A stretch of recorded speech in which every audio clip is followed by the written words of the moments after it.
কবি সুনীল গঙ্গোপাধ্যায় লেখা কেউ কথা রাখেনি। কেউ কথা রাখেনি। ৩৩ বছর কাটল, কেউ কথা রাখেনি। ছেলেবেলায় এক পষ্টুমী তার আগমনী গান হঠাৎ থামিয়ে বলেছিল, শুক্লা দ্বাদশীর দিন অন্তরাটুকু শুনিয়ে যাবে। তারপর কত চন্দ্রভোগ অমাবস্যা এসে চলে গেল, কিন্তু সেই পষ্টুমী আর এলো না।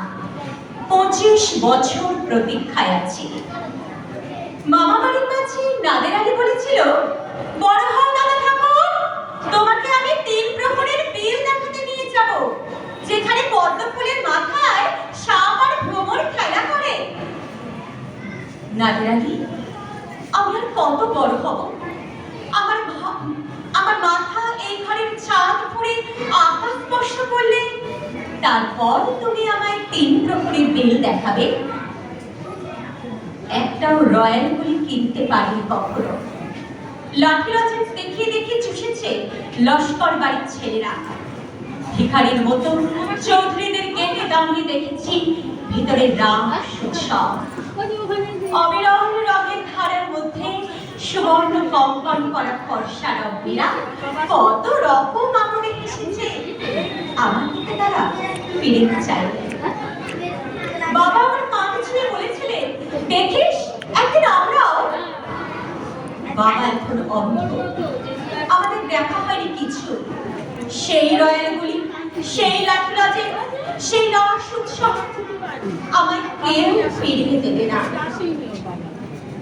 বুকের মধ্যে সুগন্ধি রুমাল রেখে বরুণা বলেছিল, যেদিন আমার সত্যিকারের ভালোবাসবে, সেদিন আমার বুকেও এরকম আদরের গন্ধ হবে। ভালোবাসার জন্য আমি হাতের মুঠোয় প্রাণ নিয়েছি। দুরন্ত ষাঁড়ের চোখে বেঁধেছি লাল কাপড়। বিশ্ব সংসার তরঙ্গ তরঙ্গ করে খুঁজে এনেছি ১০৮টা নীল পদ্ম। তবু কথা রাখলে বললাম, এখনো তার বুকে শুধুই মাংসের গন্ধ। এখনো সে যে কোনো নারী, কেউ কথা রাখেনি। ৩৩ বছর কাটল, কেউ কথা রাখে না। নমস্কার। এরপর আমি লিখে নিচ্ছি মেঘনা মন্ডল।